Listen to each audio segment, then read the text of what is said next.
That's all right. I got it. My fault. My fault. Hey, good evening. Um, I think you all should take your time to really look at this budget, at least another month or so. You have all those over there. Even though those are not an application, I think it should be included in the data to really pinpoint where all those citizens also should be heard also of where they think the money should go. I'm looking on this budget and PS 06, why, or is it PS 07 because they got it cluttered together. Why are we spending 2.8 million on streetlight assessment? I mean, on streetlights, when we pay a streetlight assessment, how much money is in there? And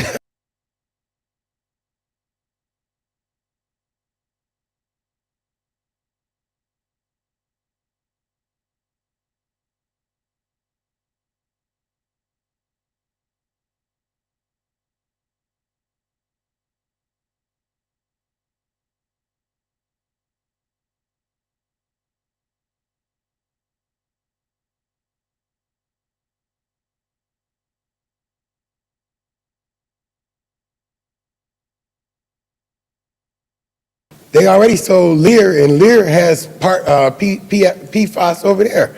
So why are we allowing this to happen without them cleaning it up? And that's how we keep on getting in trouble. We keep on selling contaminated land and building on it, and people here in the city of Flint is steadily getting sick from that. Second Ward, Councilwoman Lewis, on tree removal, can you ask them to put money in there so that they can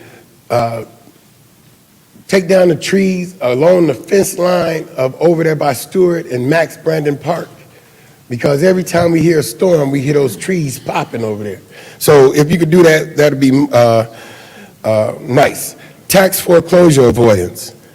Shouldn't it be more than $1 million? $1 million would be gone with just one house almost. I mean, seriously, it should be more than $1 million. Health centers. Inflation is up. Health centers, St. Mark's, for example, they can't even pass out meat because they don't have any money, and Food Bank doesn't have any money to even send meat over to these health centers. So it should be a whole lot more money put in that also. And this rehab business buildings, downtown, that's where that $5 million going. That shouldn't even be in here, for real. That shouldn't, I guarantee you that $5 million going right downtown.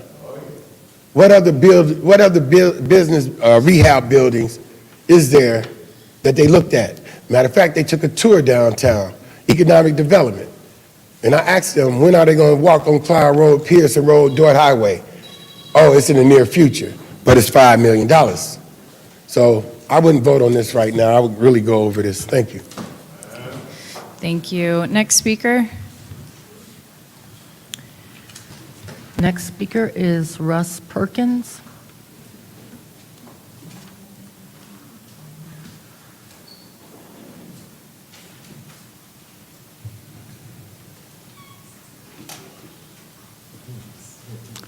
Okay, I'd like to thank the council for allowing us a chance, and particularly me, to address you. Mr. Perkins, can you just restate your name for the record, please? My name is Russell Perkins. And in that regard, I may be from Swartz Creek, as you can see, but I have spent 40 years working in Flint, 33 years as a teacher at Northwestern High School. I taught math, physics, earth science, and some computers. And many of my students are here in Flint, and I'm still concerned about them. I'm concerned about their children and their grandchildren. And I think that I've been able to come up with some ideas because of, I finally reached an age when I've had so much experience that I can draw conclusions that I could never have concluded before.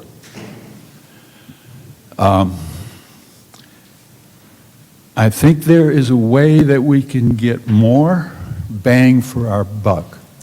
Every item pretty much, particularly those that are listed here, demolition, neighborhood cleanup, and so on, where that money could be channeled to go more to the people who actually do the work, but eventually end up in the hands of the contractor, so that we do not take and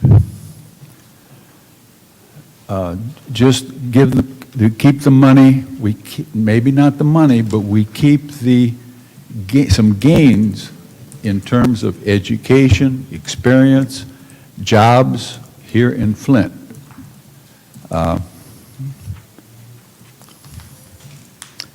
There's much more to this, but I don't know, I only have 3 minutes, and any questions? Council will respond afterward. We can't have back and forth with public speakers. Okay, I won't be here for that long. Okay. Okay,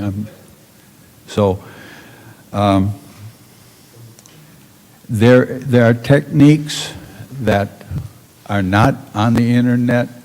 You're not going to find them in a store. You're not going to find an expert that are available, and apparently I'm the only one that knows about them. So I'm offering my expertise to the council at any point in time. Thank you. Thank you. Next speaker? The next speaker is Harley Mickelson.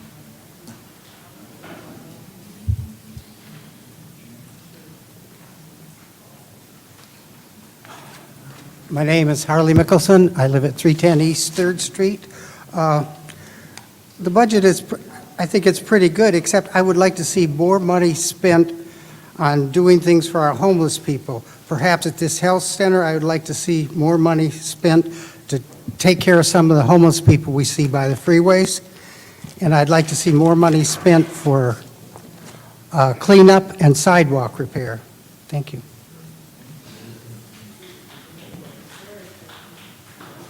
Thank you. Next speaker? The next speaker is Linda Poley.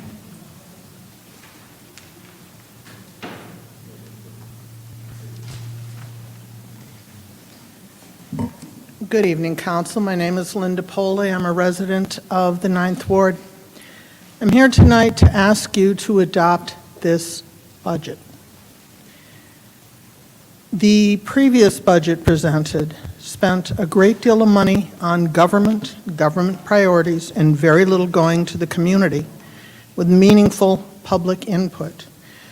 For people who have not seen this spreadsheet before, I'd like to point out that the proposal of the ad hoc committee is from the left, the second column, I'm sorry, from the right.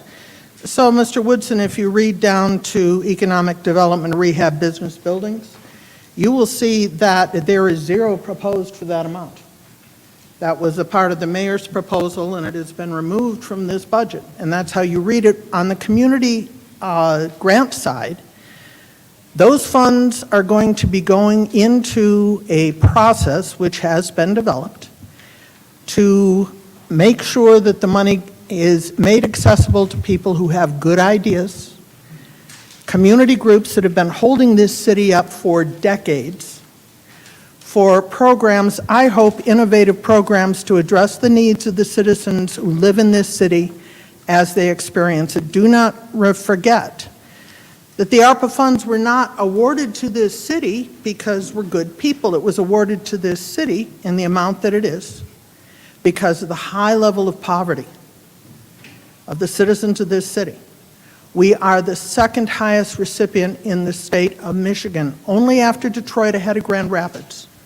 Depending on the calculation, we are either the 13th or the 15th largest city in the whole state. Yet we got the second highest award.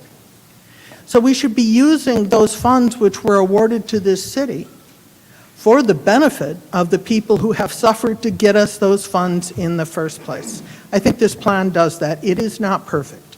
If I had a blank sheet of paper, I might have come up with different priorities myself, but I can tell you that every single dime under this proposal is money that I think will be well spent for the community priorities. And I am hopeful that once we go into what they call the NOFO process, we will see innovative, thoughtful, creative approaches to some of the problems we've been struggling with for decades.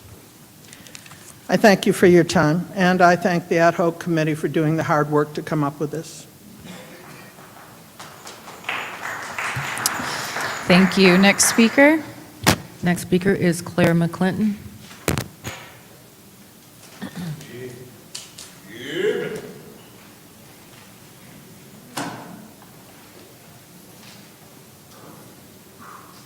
Good evening, council. Thank you for the opportunity. I cannot honestly weigh in for or against this proposal. We just not getting it. We got to look at it. But what we're hoping is what we've been hoping for all the time. Now, we know that millions and millions and millions of dollars has come to this city during the water crisis. Unfortunately, we were not asked, like you all had meetings and asked how the money should be used. We wasn't asked that during the water crisis.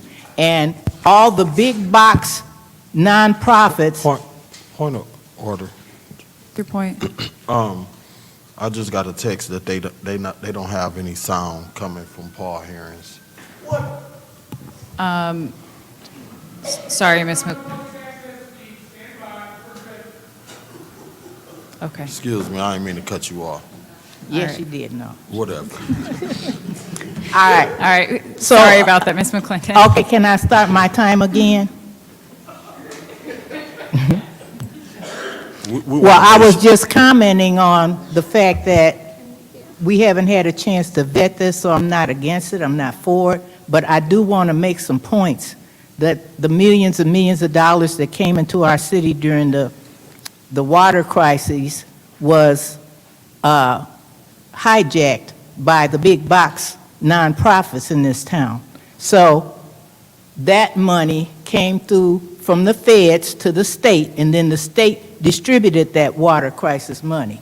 This money came directly into the city coffers, from Washington to Flint, not no in-between with the state and all this kind of stuff. So that's why we say this is our money, and we're not going to make the mistakes we did before by not vetting this money and making sure it impacts our life. The Phil Schultzes, Tim Hermans, and the Ridgeway Whites need to step back. They need to step back, take a step back. They got plenty of that water money. They need to take a step back and let this money be on the front of residents and the people that's been suffering in this town. Now, we working with a woman that's sleeping from couch to couch, sleeping in the car and everything. All the agencies is out of money. The Section 8 list, they got a waiting list. We shouldn't have to wait to help somebody in that situation with all these millions of dollars around here.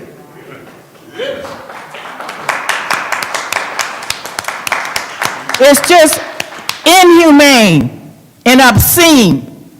We want to see some structural changes. We want that immediate help. We want the tops off the houses. And yes, money has been spent for clearing out blight, but some people live in blight in their homes. So we want to create some structural changes. My group, the Flint Democracy Defense League, has been advocating for water affordability. We heard some great comments from residents during the hearings about repurchasing our trucks, bringing our garbage truck in-house. Every time you outsource something, it's always a scandal. Who competing for bids and all? It's messy. Bring it back in the house. Those are things that can create structural changes and create the water affordability and investing in home ownership and home repair could go a long way to bring our young people back to Flint and keep our residents here, laying down a foundation for the future. I wish I had more time. Thank you. Thank you. Our next speaker? The next speaker is Athena McKay.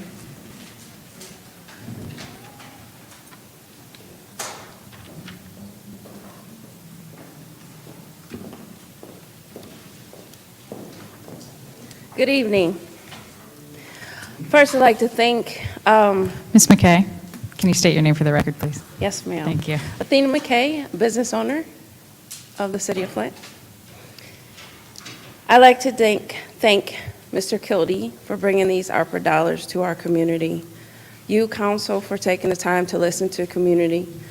Our mayor, the advocates that you've heard and tirelessly here, and philanthropy. Together, we can build a better Flint. I've had the opportunity to work with researchers, world-renowned researchers, at the University of Michigan, Michigan State University, Syracuse University, and New York University. The commonality lies in us finding solutions and providing resources for all, especially to those most affected by systemic racism and its crippling social determinants of health. We're still in a pandemic. There is an urgency to pass this budget. Most, if not all of you present and those watching, watching the social ills being broadcasted through social media make light of access to technology. With a snap, he was able to turn the audio back on and we're still rolling. What about our citizens on fixed income? What about returning citizens and low-income working families? They struggle with access and devices to the internet. We've had the opportunity to build apps and build gaps. Excuse me. We've had opportunity to build apps and bridge gaps to resources, and we've heard overwhelmingly that there's a desire and a need for education and access to resources, which are primarily accessed by the online platforms, which include job applications, unemployment, even religious services, which help ease mental health, stress, isolation, and hopelessness.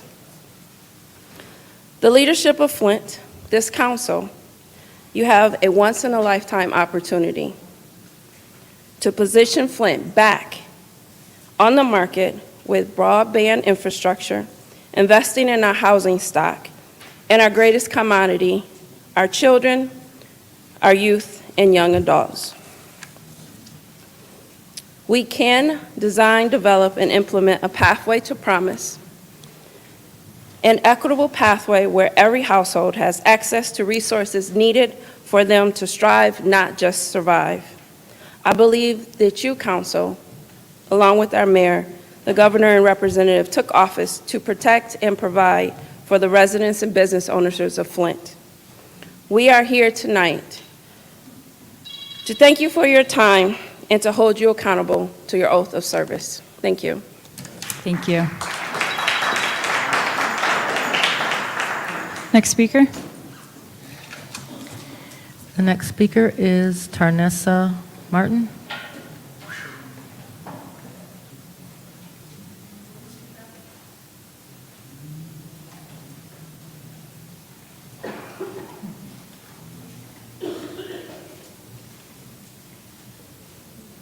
Don't forget to state your name for the record, too, please. Tarnessa Martin. I want to talk about the support of public health and youth development, really, but when we talk about public health, it should be personal health, because I can stand here in agreement that we all have something in common, and that is we have one heart, 2 lungs, 2 kidneys, and 1 liver. So why is it important that we have resources, information, and necessities so that we can be able to educate and inform our community so that our community can be successful and be able to know how to take care of themselves? I've been a nurse for 22 years at a level 1 trauma, so I have cared for multiple patients, and now I hold a position in the community, on the streets, boots on the ground, educating people on medical conditions that when they come to the hospital, they have no idea about risk factors, signs and symptoms, their family history. So it's very important that we move forward on the budget and think about the community and the community's health. But not only just thinking about the community, think about us. If we ask the question now, what does be fast mean? Or if we ask the question now, what does time mean?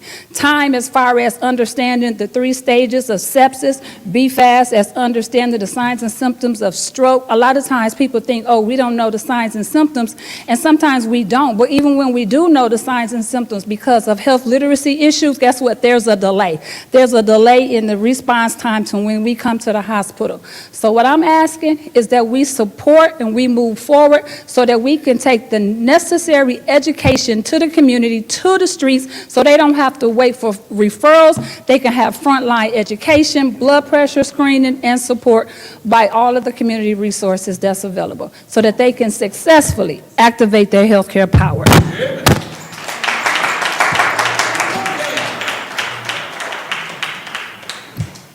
All right, thank you. Next speaker.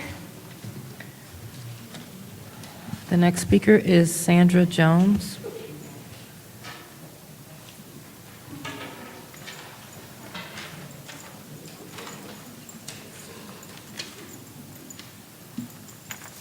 Hi, I'm Sandra Jones, and many in the community know me as Mother Jones. No, the budget is not perfect. There's nothing that's perfect. But the budget, I read it, I looked over it when we got it this evening. It has some issues that I'd like to point out, and I'd like to have more money in the community. I remember Councilman Murphy when we came before this very council for the Help Center, talking about some of the other community developments and community centers that needed to be supported. With these dollars, this can happen. I beg you, council, don't put this city through what the Help Centers had to go through. We had to prove our worth, and we have been working hard in this city. In January, it'll be 7 years. Do not put these residents through this again. We have gone through the water crisis, and we've struggled, but we've made it because we're resilient. Now we've gone through COVID, which still is not over, and we're making it because we're resilient. I'm asking you not to be selfish, think of your own personal issues as a council. I'm asking you to be that council person that the residents in your wards voted you, believing in you, feeling that you had their best interests at heart. Let's not fight over this. Let's move it forward. Let's find a way to pass this budget, work on the various committees, and get the things ironed out that need to be ironed out. I beg of you, because I see this every single week. There is no reason in this city that we are still having to service, just at my site alone, over 3,300 people for food. That's not even including the water. These people are traumatized. They have no faith. They have no confidence in our governmental system. Why? Because I love every one of you. Tanya, I know you personally. I know you, Councilman Murphy. Our church is in your district. Liddell, I know you. I've seen you, Sister Judy, I've seen you a lot of times. I've been up here. But I'm tired of you all fighting. I'm tired of you fussing with each other. Let's come together as one. Let's work to bring this city. When I came up here from Houston, Texas, I asked my husband in 2001, I said to him, Bishop, where's the ghetto? He said, oh, we got one. I said, please show it to me. He took me to Flint Housing. I know my time is gone, but I need you to hear this. He said he took me to Flint Housing. And I'm looking at him and I'm saying, if the people in Houston had houses like this, they'd be happy. Well, today, it doesn't matter because now you have a ghetto. And so I'm asking you to work together. Let's bring this city together. Let's pass this budget, work in committees as one, and anything that I can do to help any of you, I will. God bless you. Thank you.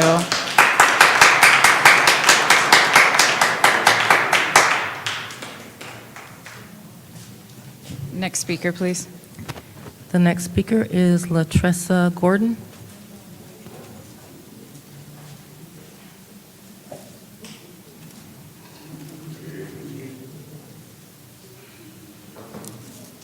Hello, my name is Dr. Latressa Gordon. Thank you for council members for allowing me to come up here to speak.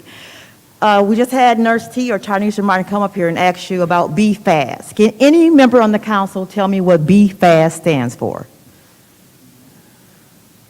Go ahead. I'll tell you during council response. Okay, I'll wait for council. So that is basically testing your health literacy.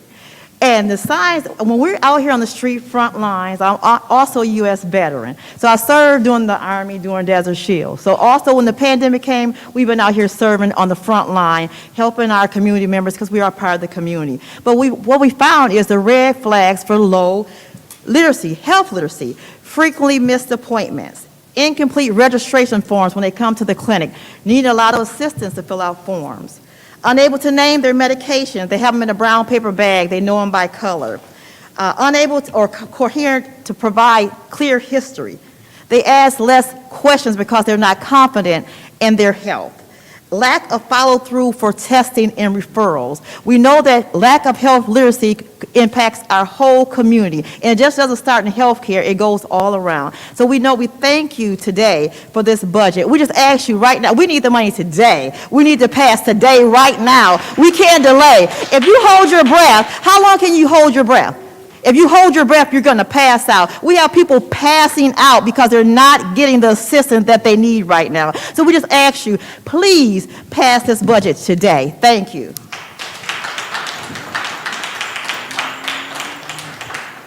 Thank you. Next speaker, please. The next speaker is, I'm going to assume Bishop Bernadelle Jefferson. Bishop Jefferson. There she is.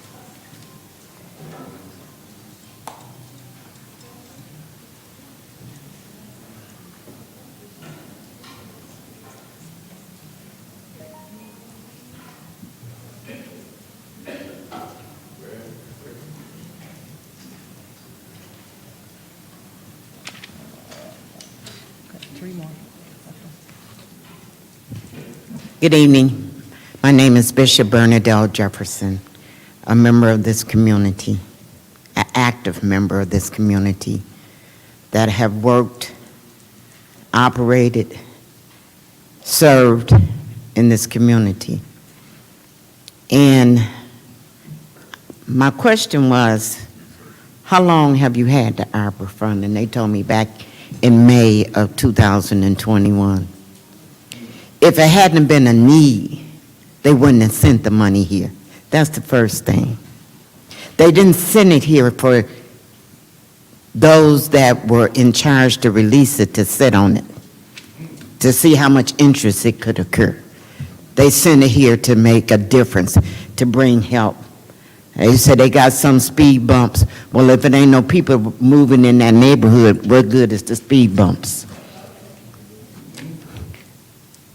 We need help.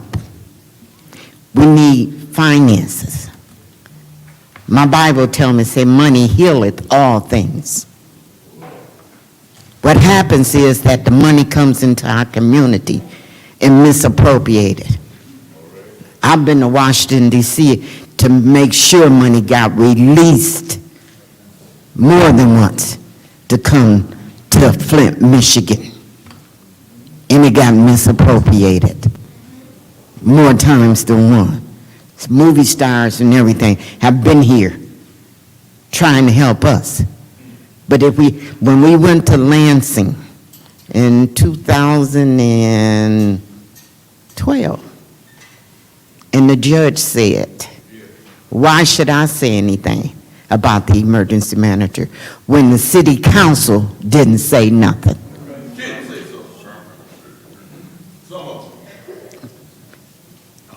Anyway, we were in distress. We had an emergency manager. And so we are here. We elected each one of you to speak for us, to bring change for our community, to bring help and improvement to our community. And that's what we look for, accountability. We need your help. We need you to help us to help ourselves, because we need our finances to be released. Thank you. Thank you. Next speaker? Next speaker is James Clark.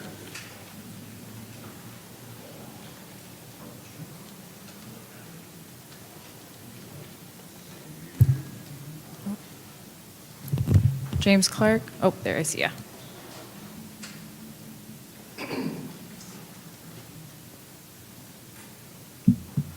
Hello, I'm James Clark. I'm a voting taxpayer resident of the city of Flint. COVID-19 affected my education.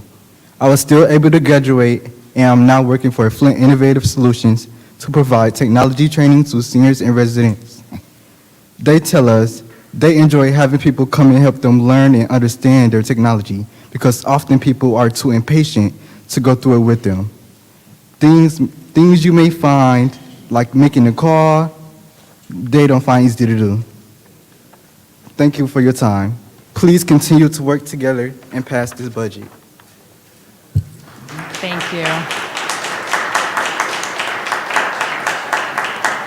Next speaker? The next speaker is Lorraine Thompson.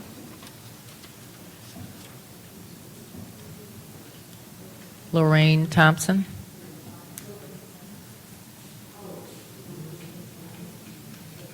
Okay. Nope. Okay. And you want to make sure. The last speaker slip that I have here is for Shabaya. That's the only name I have.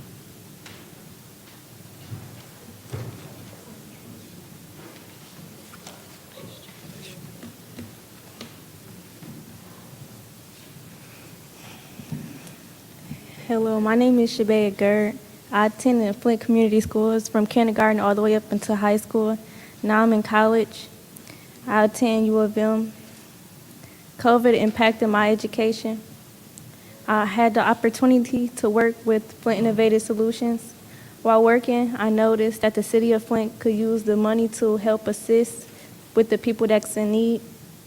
The Flint Housing Commission residents are on a wait list to receive training in device orientation. Please pass the budget to provide resources to our community. Thank you for your time. Thank you. Okay, it looks like there's a couple more speakers who came in that have filled out a slip. In the meantime, if there's anybody who wants to speak, go ahead and make sure you fill out your slip. Point of order. What's your point? The rules say if the slip is not in at the beginning of the meeting. I have no objections to those additionals and any other additionals. So I'm glad to hear you say that. But once we proceed this way, then it's open to anybody else who came in late. Okay, thank you. Next speaker, please. The next speaker is Gina Luster.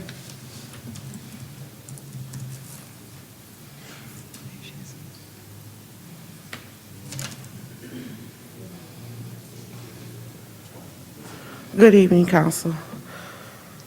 I'm standing here today because... Ms. Luster, before you Yes. get, can you just state your name for the record, please? Gina Luster. Thank you.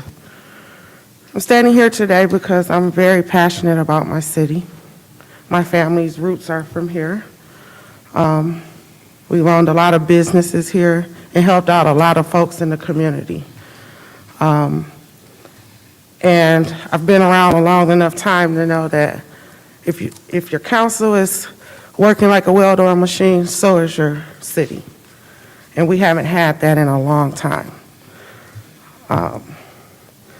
One of the things I want to touch on, as Bishop said, the money's been here. This administration is allergic to the fact that the reason we have this level of funding is because of Flint's poverty. Poverty. That means my baby, myself, my nieces, my nephews, and some of you guys as family members. This money should be going to the community, not to put in the city's coffers. You know, the ARPA dollars were designed to help Americans in the aftermath of a global pandemic. This is on top of us still recovering from the Flint water crisis, which we're all still suffering from tremendously.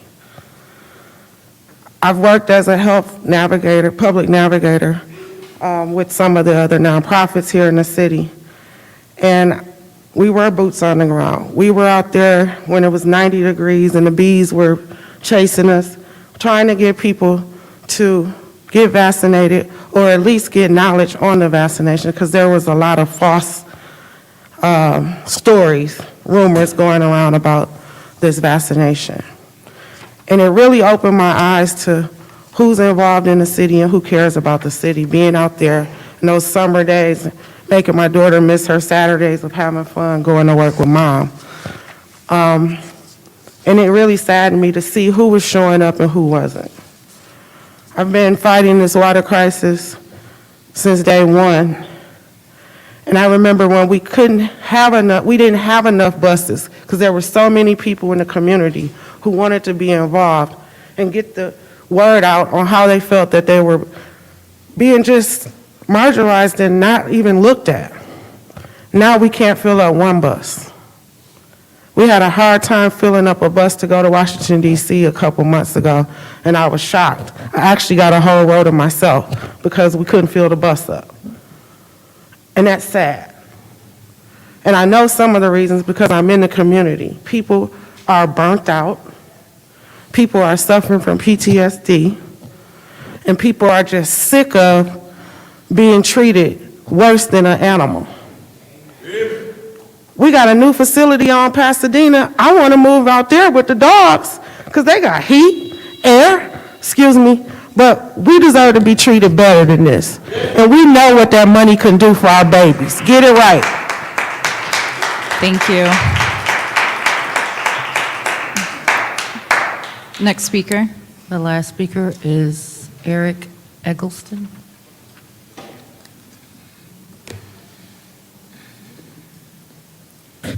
Thank you, City Council. My name is Eric Eggleston.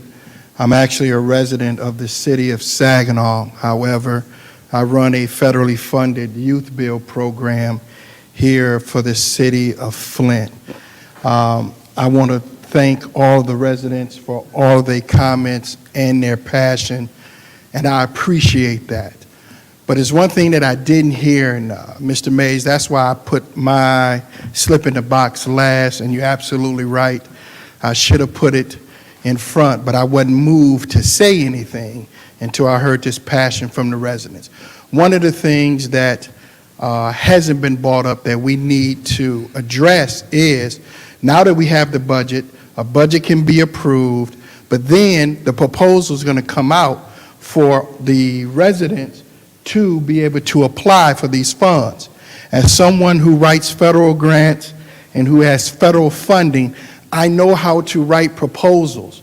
So for all of these great programs, such as when you ask what that acronym stands for, I'm a construction guy, so I don't know. But what I do know, if folks are passionate about programs, YDC is willing to help folks understand and work through that process so they can put in a proposal so it can be competitive, so it could see if we can get it to be funded.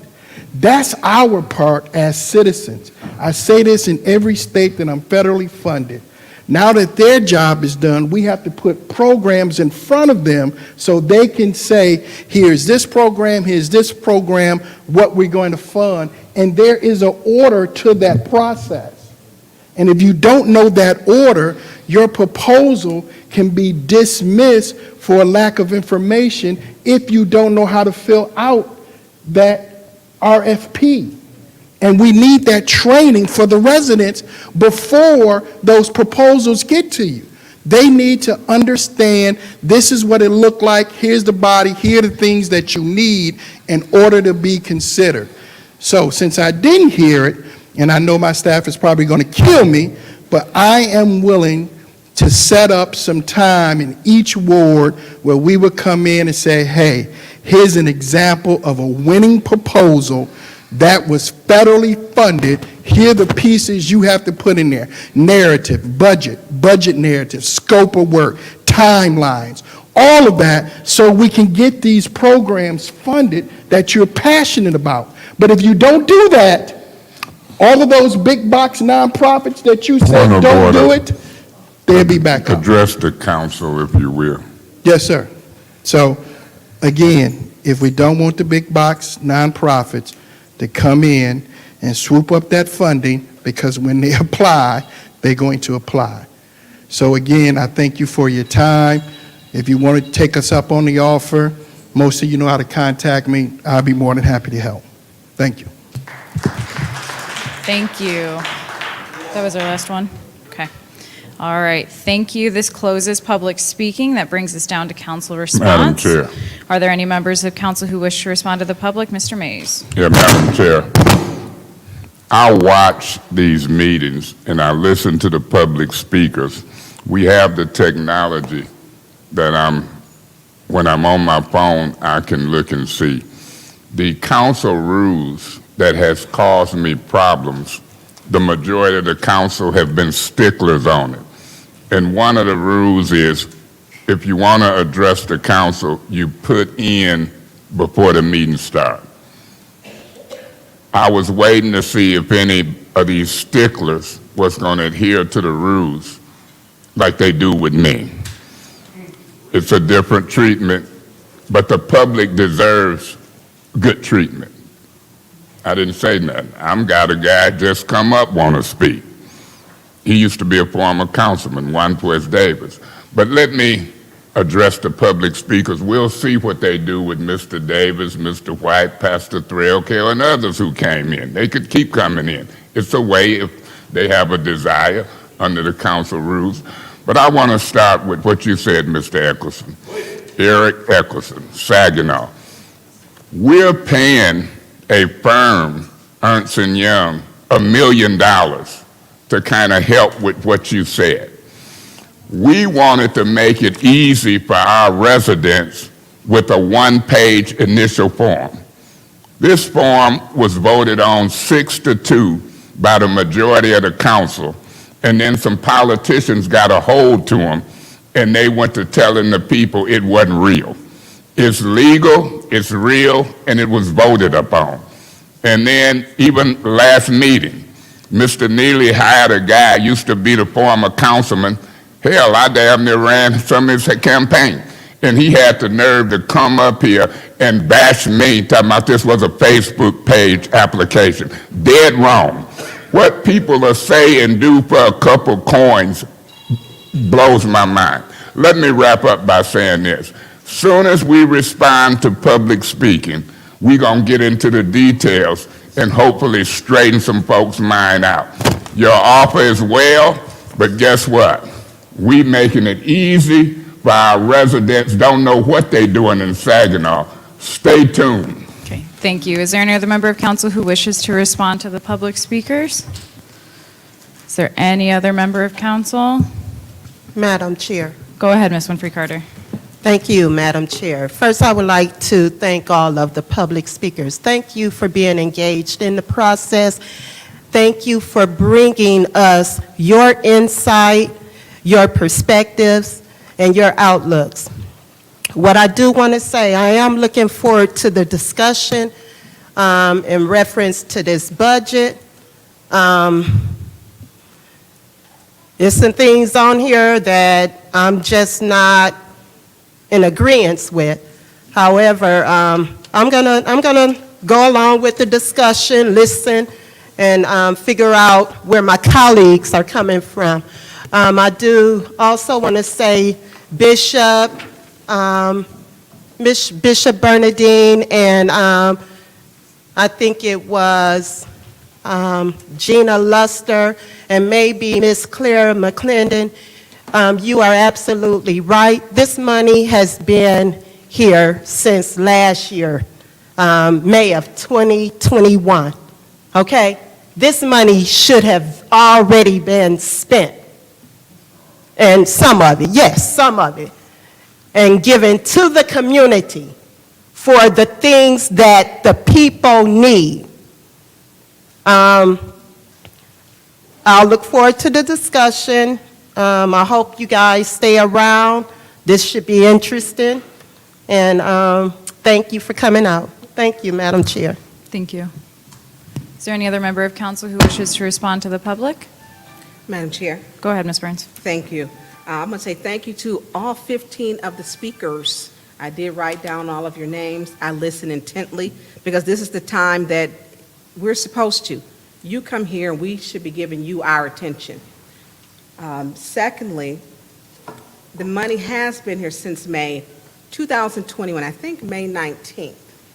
So it's been here a long time, prior to us. Should we be responsible spending it? Absolutely. Are there many things we should be addressing? Absolutely. Even down to the 2 young college students who were born and raised in Flint. I just hope y'all not no wildcats. But I appreciate having the youth in here. We need to address many things that I don't see that are addressed in this budget. And we talk about for the young man who stated homelessness. I think his name was Harley. He stated homelessness. Homelessness is an issue for adults. When an adult is homeless and they have children, they have a homeless family with children. I would like to see something done for homelessness. The House of Esther, that we don't have anything for. So if we're going to do a real budget, let's do a budget for the people. Do a budget, an ARPA budget that's going to help everyone. Systemic racism. That last money came in here so quick that it flew out. Most of that money went to organizations. It went to downtown Flint, $20 million. We look at that money that was gone. Flint didn't get that money. So we need to make sure, for me, it is the people's money. And I've worked at those help centers, Mother Jones, and it's a tough job. I've worked there, and you put people to work. You really put people to work. But you have it running like a fine oiled machine. I've worked at Bethel. It's not easy giving out water, packing those bags, giving out food. And I can look from my window, which the lie is being said, I don't live in Flint, I live in Flint. I can see that line every Monday morning wrapped around, and you run out of water and food before the line is done. Every week. So we owe this for the people. And we are, and I'm going to wrap up, Madam Chair, we got to work together. And there's some things that we do. There's some great things in here, but we need to do some greater things because this is the people's money and the people's budget. Thank you, Madam Chair. Thank you. Is there any other member of council who wishes to respond to the public? Is there any other member who wishes to? Go ahead. Thank you. Here's where I'm at with the, I do think we should have spent the money quicker, but I don't want us to be in a situation where, and I know I put a referral in to do an audit of the, during the water crisis, we had $167 million that came into the city of Flint. And then I think some months ago, the council, I didn't vote for it, voted to borrow $12 or $13 million because it's some mandated projects that needed to be finished that did not get completed, that is in the order for us to do, and we out of funds, or we only got earmarked funds to finish a certain amount of service lines, but we had some capital improvement. So here where I stand, $167 million came into the city of Flint to deal with the water crisis, the infrastructure, and we still have some outstanding projects that didn't get finished, whether it was this administration or the previous administration. I don't know who was at fault for it. So what I'm saying is out of $167 million that came into the city of Flint, why are we borrowing $12 and $13 million? And then if it get approved, it's gonna go on the backs of increase of water rates. I don't want that with the $94 million. So I'd rather be safe than sorry and spend the money wisely with the 94. Yeah, we probably should have spent it quicker, but it did not happen. So I'm for doing it the right way. With that being said, I sent a copy of a budget for the Parks and Recreation to my colleagues that was worked on through Nancy Edwards from Keith Genesee County Beautiful. She went through all of the parks in all 9 wards, and y'all have a draft budget items of improvement that hopefully we'll be talking about tonight in this thing. So hopefully you guys received it and y'all looking over it. Thank you. Thank you. Anyone else for council response? Anyone else? All right, I will close out council response. Dr. Gordon, I hope this is right. Face, arm, speech, and time. All right. Face, arm, speech, and time. We'll connect after. Excuse me, Mr. President. Excuse me, Mr. President. I'm a former Fifth Ward City Councilman, and I came in late because I got epilepsy and I had a little issue today. Okay. And so, but I really wanted to address the council and speak some things real quick. If I can get 2 minutes, please. Sir, we've closed public speaking.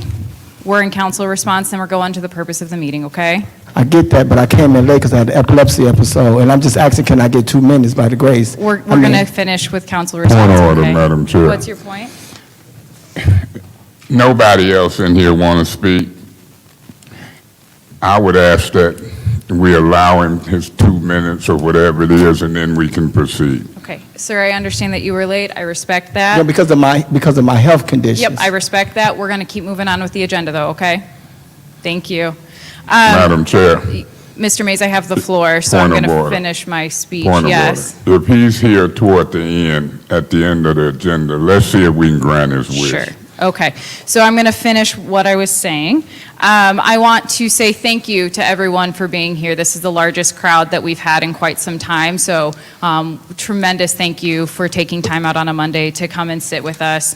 I wanted to say that I am very excited to hear about a lot of the emphasis on public health and housing those who are experiencing homelessness. For those who don't know, I have a very, very special place in my heart for the Flint Housing Commission residents and for people experiencing homelessness. And the fact that Genesee County is thousands of affordable housing units short is a problem that this council has the ability to solve, and I hope and I pray that we will. Another issue that is incredibly dear to my heart is the broadband issue and the digital divide, not only facing the city of Flint, but also facing our state. I want to say a tremendous thank you to Ms. McKay for coming and bringing the students with you. Flint Innovative Solution is doing tremendous work within Flint Housing Commission and across the city. For those who also do not know, in an effort to connect the city of Flint to the internet through infrastructure as well as the literacy skills that are needed for it. There is actually a designation called Connect Home USA. Flint is one of 2 communities in the entire state that has that designation. It's a tremendous honor, and it's something that we still have a lot of work to get to be able to bridge that divide. I often refer to it as a digital chasm. So being able to work together to leverage dollars that are going to be coming from federal sources in addition to these ARPA dollars is something that has been very prevalent in my mind, and I'm thankful to hear that a lot of other people are also feeling the same way. So with that brings us down to the purpose of the meeting, which is a special order regarding the American Rescue Plan budget. The way it's set up for the agenda is a brief presentation and 2 5-minute rounds per council person. I will flip it over to Councilwoman Priestley and Councilwoman Lewis. Thank you very much. I really want to thank everybody for coming. This was not an easy process. Dr. Lewis and I have spent hours and hours on this. We've listened to everyone's comments. We've gotten input from the community, and we know this is not a perfect budget. I wish we had $8.6 million more. But we don't. We have spent 1/3 of the budget. So we only had 1/3 of that $94 million to spread against the categories. We heard the community. The community wants their homes fixed. The community wants their youth trained. They want health programs. And yes, we do need some city services to be upgraded. So with that in mind, we pulled together a budget. We did miss one big item. Ms. McClinton, we've missed the $500,000 we meant to put in for the water affordability study. We hope to add that in and move some money around so that we can get that.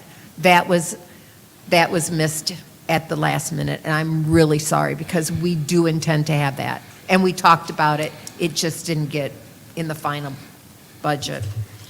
I also want to let you know that the first column that says mayor's budget, which was unapproved by the council, we did move some of those items to different locations.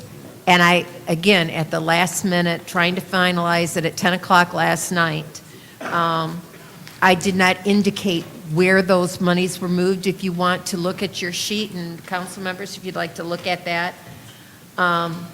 Under neighborhood improvement, tree removal was moved to revenue replacement. Under public safety, the purchase of the 15 vehicles for the Detective Bureau is moved to revenue replacement. Clear cold cases in conjunction with the Detroit Crime Commission moved to revenue replacement. And the speed humps were moved to revenue replacement. So if you see $0 next to that on the council budget, that's because they were moved to another location. And in some cases, they were added to.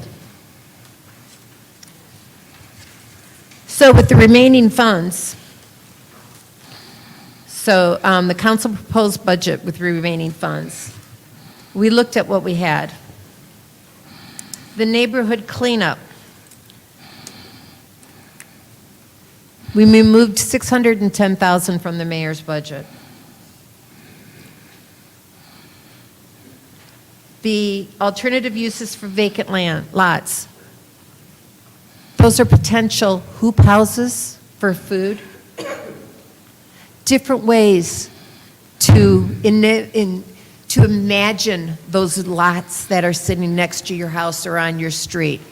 And we made those so that the community can request funding for that project. So if you have an idea for that lot, you'll be able to apply for funds to see that come to fruition. Homeowner education, $50,000. That's to help you stay in your home. And that would be worked in conjunction with other organizations within the city. And that's why it's a community grant. People can apply for that. Home repair. The mayor had $2 million. We heard you. It's now $5 million, of which all has to be applied for. Community development gap funding. Smith Village was $2 million. The remainder, we did not see an indication of where that money was going. We made it a community grant for projects that need extra money.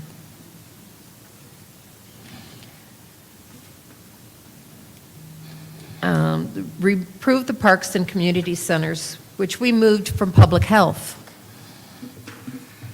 We put $5 million into that. That would be Hasselbring, all the centers, as well as the community parks.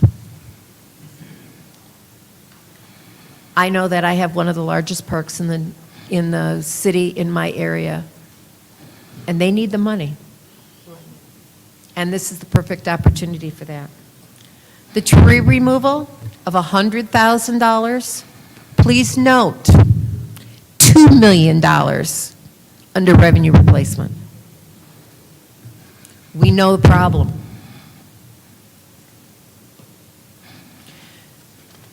So of the $14,160 of the $14,160,000 that the council, that the ad hoc committee has developed the budget for, $9.4 million will go to community grants.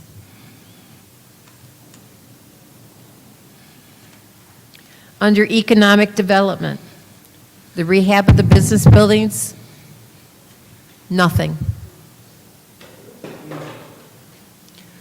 Loans to businesses, this would be a revolving loan fund. We liked the idea that the administration came up with, and we added to it so that we could help those businesses who might need some funding. And it would be a loan, so that would be paid back. Clean up Buick City. This is the city's portion of an agreed-upon amount between several organizations. We couldn't touch that if we wanted the Buick City development to go forward. Yep, a total of $17 million. The city is responsible for 3.2. Improving technology for economic development, $600,000. Internet access. The Oak Business Center, there's nothing there. It hasn't been used in years. We removed the funding for that. Business grants for COVID recovery, $500,000. We moved it to a community grant. That was also in the mayor's budget. We feel it's very important to train our youth, have them learn a skill. $2.5 million for youth job training. Total for the economic development and in the council's budget is $7.8 million. $3 million of that would be community grants. Public safety. We moved as much as we could from public safety to revenue replacement. Police training, we don't touch our public safety. We added to public safety in different location. The street lights. How many people live on streets that are dark because there isn't a street light? That's where the majority of this $2.8 million is going to. The other option is to replace the light bulbs for LEDs so that it saves us money in the future. There'd be fewer light bulbs to be replaced and less energy cost associated with that, reducing the future costs for streetlight assessments.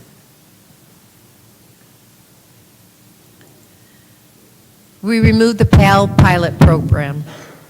We felt that in order to serve the needs of our youth, we'd be better off teaching them a job.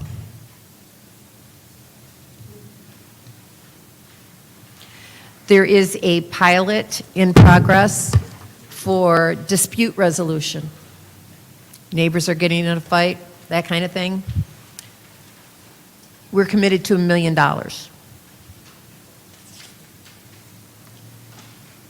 Gun bounties, they don't work. The studies are there. We removed the funding. Speed humps. We moved to revenue replacement and we increased. How many people have complained about the response from 911 for city calls? No. There was a $250,000 grant there. Although we felt it was very important, we needed to strike something somewhere so that we could make things better, so we could move money around. We've had city employees' vehicles been broken into behind the police station, etc. Quote is $70,000 to install a secure lot for those vehicles. So we added that to protect our police officers and their personal equipment. So for public safety, we've got $4.4 million in that line item, with $1 million going to community grants. Public health and youth development. We moved the city public health office down to revenue replacement. The improvement of the parks and centers, we moved to neighborhood improvements. The Help Center, they received $450,000 through the United Way. That was a community grant. Food access and food system support, food pantries. We remained the same. We agreed with the administration at $1 million. Mental health referrals and services and support. We agreed with the administration, $1 million. Youth wellness, education, leadership, recreation, not job training. $500,000. The youth are the foundation of our city. They're their future. We need to support the youth. Healthcare access, equity, and research, $2 million. Because we need to improve the health of this community. Budget infrastructure, I think you can look at that. I'm not going to list every one of them down there. We only included the remaining $400,000 for the water main on Miller Road from this category. We moved everything else to revenue replacement or deleted it in its entirety.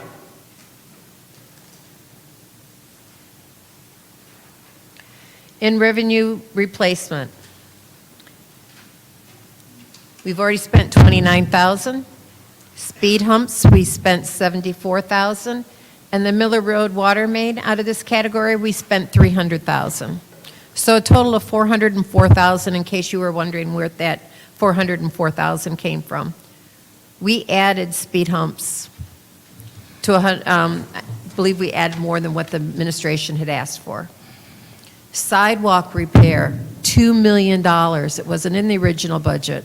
We listened. Point of information. What's your point? Through you to the speaker, Ms. Priestley. As I looked at the agenda, brief presentation, the brief presentation is much going to be you reading to us in the public everything that we have in front of us. I'm almost done, Mr. Mays. The City Public Health Office, we are funding for 1 year. We've added the excavator, dump truck, skid steer. We wanted to be selfish. Look at around you. We anticipate part of this to be funded as well from other sources, but we've put $750,000 into renovating our home.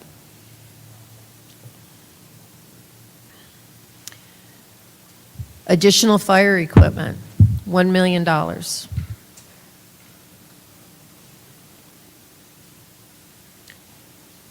Ward priorities, $30,000 per ward, so that if there's something that comes up that we would like to spend in our ward, we would have that money available. Everything else pretty much was moved around. The purchase of 15 vehicles for the Detective Bureau, $450. There's $5 million for future reserves, in case we need to replace the water main under Saginaw Street. Premium pay was paid, and then administrative for our compliance firm, we have left the same. So the total that we have left to spend is $60,325,304, with $17,950,000 going to community grants. 17 million. I always do that, I'm so sorry. 17,950,000 for community grants. Madam Chair. Yes, Mr. Mays. Yeah, Madam Chair.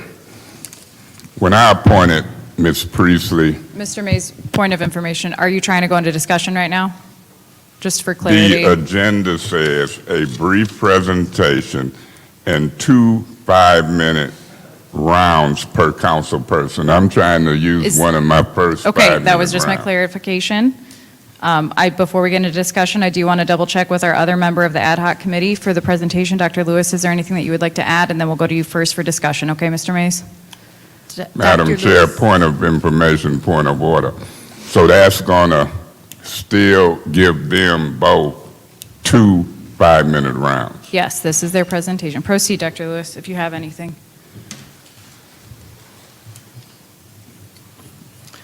Thank you, Madam Chair. So just wanted to address a few things that was not addressed. As you all see, that we have allocated almost $20 million going towards the community. We want to make sure that not only we address the needs within the city, on the city side, just like she said, council chambers. As you look around and as you feel on your bottom, we got a hard wooden seat. We have some broken windows, and we also don't have things to support the hearing impaired. So it's a lot of things that we can do. It's just not us being selfish, it's us wanting to accommodate you to have better. So as you see, we put aside money for that, which is of utter importance. And then, I'm really excited at the fact that we almost have $20 million down for you to apply for. Again, I'm excited for that. As Mr. Eggleston was alluding to, we have our philanthropy partners. They are providing technical assistance. So technical assistance will be available for individuals that need it, and it will not be a charge. So they are working on getting that together. And this is not spending our ARPA money. This is our philanthropy partners partnering with us so we can get it out expediently and so we can get it out effectively. And so hopefully we can bring them to the table so they can explain that further at another meeting. But just wanted to touch on that. And going through the budget, I'm not going to do it as adept as Councilwoman Priestley, which she did do a good job. But what we did was we tried to clean up and clarify some things in the budget so it'd be more palatable when you take a read. So I definitely will not prolong what I have to say because I don't like to waste your time. But as you all were speaking, I wrote down a couple of other things outside of adding our water affordability pilot. So this is just a study. This is a pilot to get this going. You know, we looked at what other municipalities did across the nation, Detroit, St. Louis, those places. We wanted to see how they were doing it so we can bring that back to Flint to see if we could duplicate some of those brilliant ideas. So we're definitely proud to say that. And also, in terms of the feedback, we definitely appreciate the feedback from everyone, including the council members, because Councilwoman Herkenroder submitted her things for ARPA as early as April. So we definitely appreciate the council people that responded to our requests for amendments. So one thing that I did not see a place for homelessness on the budget. And again, these are things that when we hear you speak, we're listening, and we want to make amendments where we can. So thank you all so much for coming out and being engaged and for helping us create this. Because again, this is the city of Flint's money, meaning the citizens' money. And we are going to spend it in the best way possible so we can move the city forward. So when we look back 20, 30 years from now, I'll even say 10 years from now, we have receipts to show what we did with this historic money coming into this community. And we also, as I close, we have leveraged a lot of these funds. It's not on this sheet, but just philanthropy partners have reached out, and they want to help leverage a lot of the things with the parks and just with the home repair. And so we are definitely looking to get those things done. and decrease the barriers that you may face. So a lot of people said that they had income requirements when it came down to it, meaning that you're not making a lot of money, but you're making just enough to get by, so you're in that gray area where you don't qualify. Well, that's one thing that we're working on. A lot of people said, well, you know, I have a tax situation, you know, or I don't have homeowners insurance, so that's a situation. Well, we're working on that as well, because that's why we included, as you see, tax foreclosure avoidance, we put down 0 until we understood what that was. So we're looking to put that back in there so we can build in mechanisms that will help you get the help, because a lot of people couldn't get the help because of those things. So if we fix that, then we can work on fixing your homes. So with that being said, Madam Chair, I do conclude the rest of our presentation. Madam Chair. Thank you. So this is going to take us into the discussion. As a reminder, it is 2 rounds of 5 minutes each. Mr. Mays, you have the floor. Madam Chair, let me open by saying this to you, Ms. Lewis and Ms. Priestley, and to the public. We have council rules. This is on the agenda as a special order. In order to change council rules, you have to have a public hearing, public notice. You can't just put limits of 2 5-minute rounds on elected council persons discussing millions of dollars. First, I want this council and the public to know that. You got some new folks up here. As president of the council, I appointed Ms. Priestley and Ms. Lewis as an ad hoc committee, not to go out and make agreements and come bringing us, talking about we, the council, and budget. The council, 5 or more, sets the council budget. That wasn't the intent of the appointment. Now, I got people in here, innocent maybe, with signs talking about pass this budget. Somebody done called them and talked to them. They knew about the budget before I did. I'm just seeing it. I'm not putting a vote on millions of dollars and ain't looked at it. If you listen close to Ms. Lewis, she said that I appreciate the amendments and the input from my colleagues. That's called an illegal meeting under the Open Meetings Act. If 2 people was appointed... Point of order. Your point?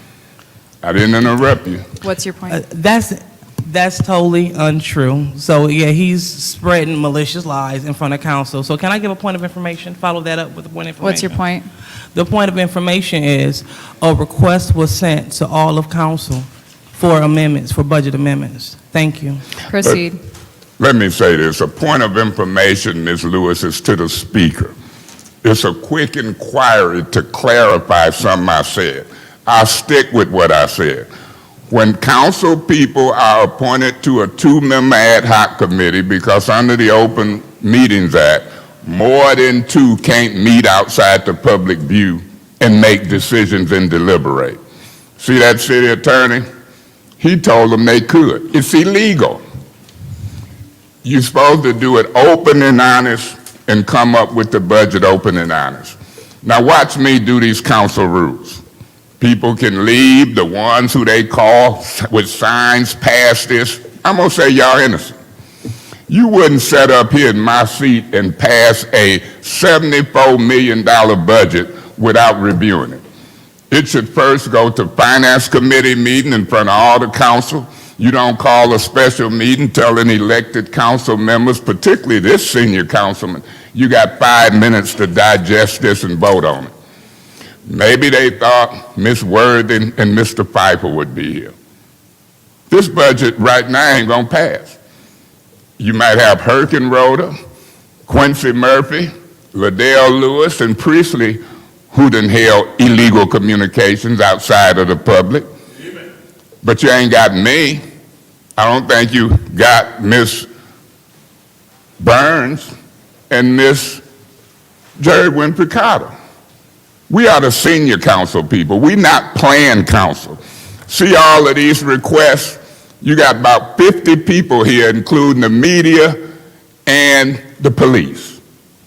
Less than 50 people, and here we sitting on 500 or more people telling us what they need. You look at Saginaw, Mr. Eccleston, $3.8 million for home improvements. You look at Flint, bigger than Saginaw, they got $2 million. We got a company, Ernst & Young, can tell us how much we requested in each category, can help people put stuff in order.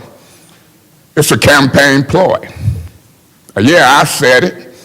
Mr. Neely done called a couple of them down. It's 2-3 weeks before the election. They ain't really studying these 500 voters. They studying the 5 or 6 who came with signs telling us to pass something. Watch this. I put a motion on the floor to pass this proposed budget that Ms. Priestley, Liddell, and some other council people, I guess, did. Can I get a second on passing it? Watch this. Okay, so I have to restate the motion, which is to pass the approved budget. As a reminder, there is no, Point of order. there's no resolution with Point this. of order. When I put a motion to pass it, your job is to ask, is there a second? That's Mr. it. Mays. Mr. Mays, for clarity, you have to restate the motion, and perhaps my colleague in the first ward does not know, there is not a resolution with this, therefore the council cannot pass it. Madam Chair, you caught up with the rest of them. They got people with signs. I guarantee you they done talked to people. It's 5 of them here. I got 500. I make a motion to pass this proposed budget. Your job is to say, is there a second? It ain't nothing unclarifying about that. Mr. Mays, there is no resolution associated with this budget. Point of order. Your job is to say is there a second, and then we get into discussion. You'll have ample time.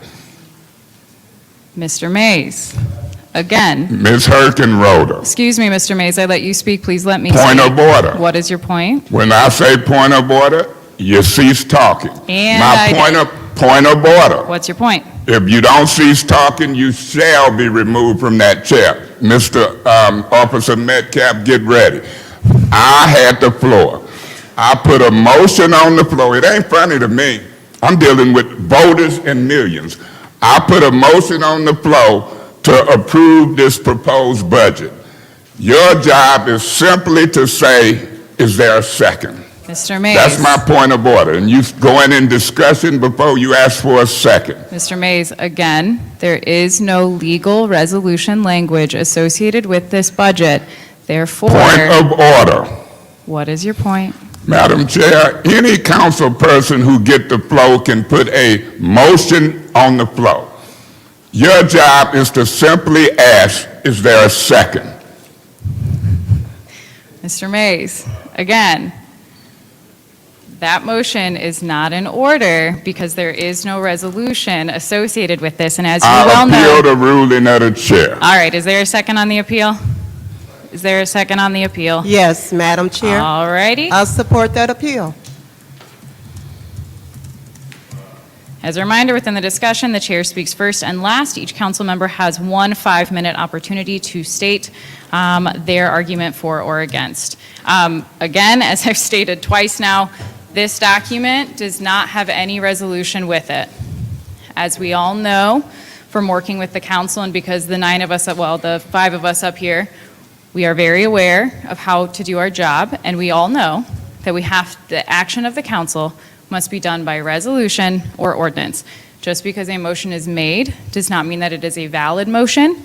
The role of the chair is to support or deny that. That motion is not in order. I stand by that. Again, because there is no resolution associated with this, we cannot pass this without that language. That being said, is there any other member on the body who would like to speak during the appeal? Madam Chair. Go ahead. There's a variety of motions that can be made that doesn't require a resolution or an ordinance. Procedural motions can be made. Now, let me say this. You know and I know, maybe you don't know, maybe you're too new, that when a motion is made and put on the floor, your job is simply to ask, is there a second? But you don't want to ask, is there a second in this big-time public meeting, because you, Priestley, Liddell, Lewis, and Quincy and them who supports Neely, who y'all done met with behind our back trying to come out with some campaign ploy, expected some more members to be here. You expected, what you say, Mr. Murphy said loud. That what James Brown told you. What's your point? Through your, to you through the speaker, Councilman Murphy ain't met with no Sheldon Neely, Mayor Neely, so why you out there making accusations, your stuff is false, and you need to get Never, your you ain't met That with is- him. Now, that the is an point of impre- information is to the speaker. I can And address Mr. it or I can Mays, keep talking. Mr. Mays, again, as the chair, I have to say, approve or denied, that point of information is invalid. Proceed. And I can answer it or I can keep talking. Oh, yeah, he done met with him. Liddell Lewis is on a commercial with him. I seen it today. So you can try to fool people that I ain't right on the political persuasion. You know, I run with folk I done worked with before. I done worked with Neely, I done worked with Weaver. I done heard people say they got degrees. It was a lie. You run with them.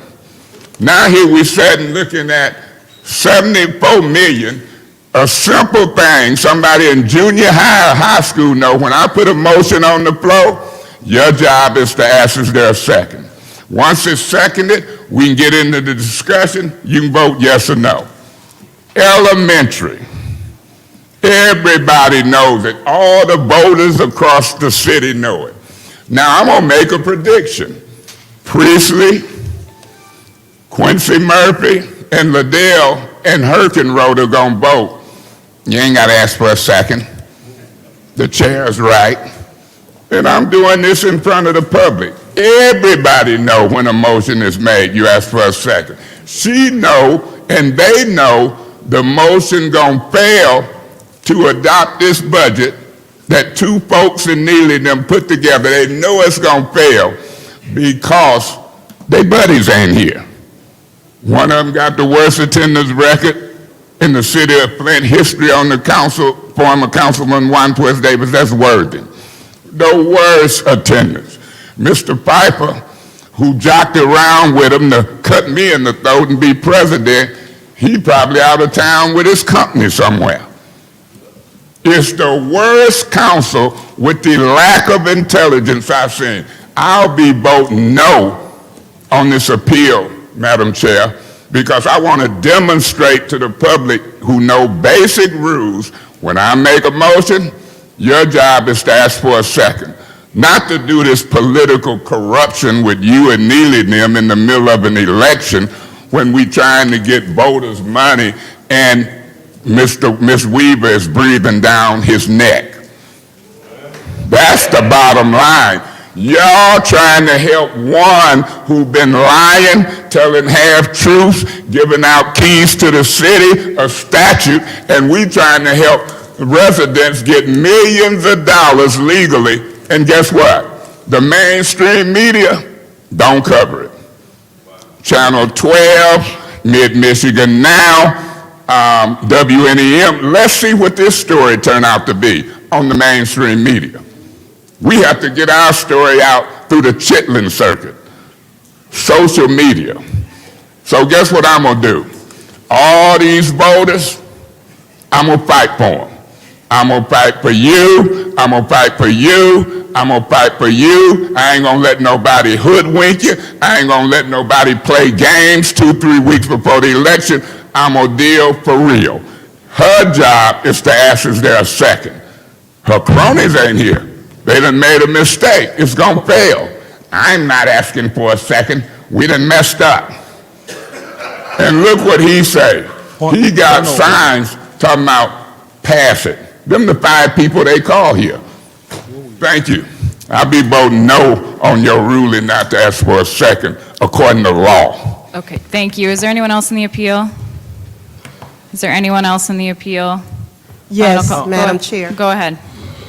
I too will be voting no, because when someone put a motion on the floor, the job of the chair is to ask for a second. Now, whether or not the motion fails or pass, your job is to ask for a second, regardless. So I'll be voting no. Thank you.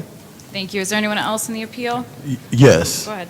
Okay, so I remember I put a motion on the floor, and my colleague in the first ward rejected it. And then based on the city charter, when I look on section 3-302, introduction of ordinance or resolution, every proposed ordinance or resolution shall be introduced by a member of the city council or the mayor. All ordinance shall be introduced in writing. Do it need to be entered in writing? Is to you, to the city attorney. Could you answer that? Point of order. What's your point? We in an appeal. It'll be a council decision. I could have called up Thurgood Marshall. Okay, thank you, Mr. That's out of Mays. order. I'll allow it. Proceed. I appeal the ruling of the chair. Is there a second to the appeal? Going once? I second Going that. twice. Okay.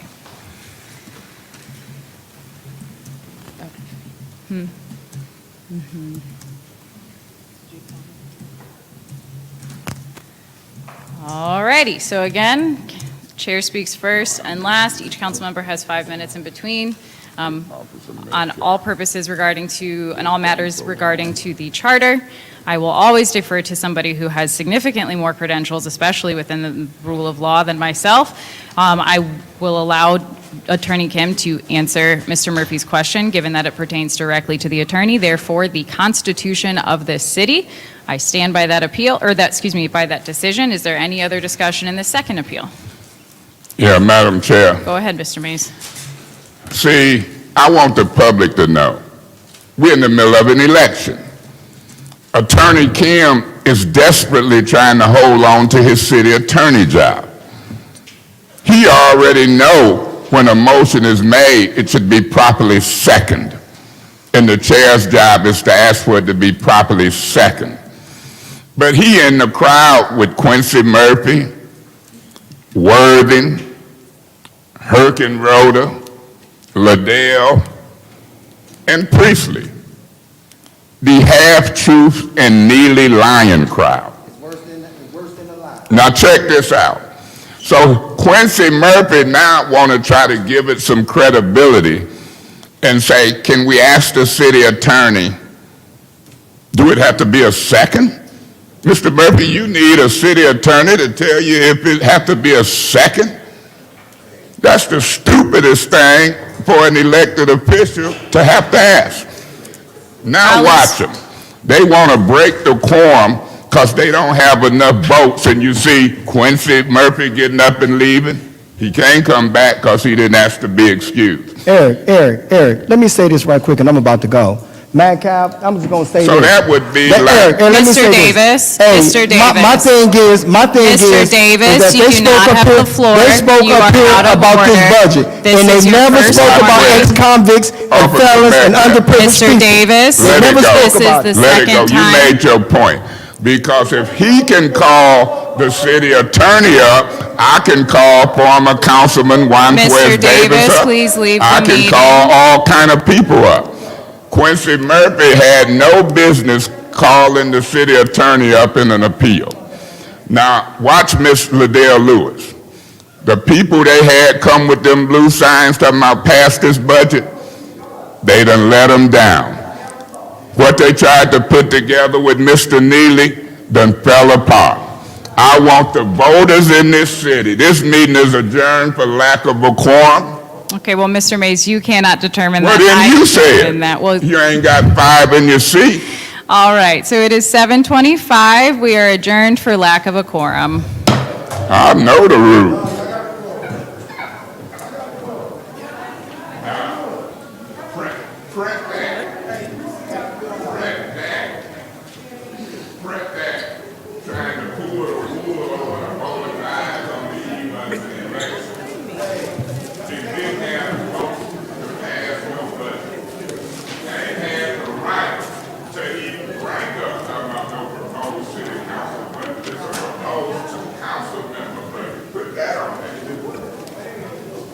Y'all missing the whole point.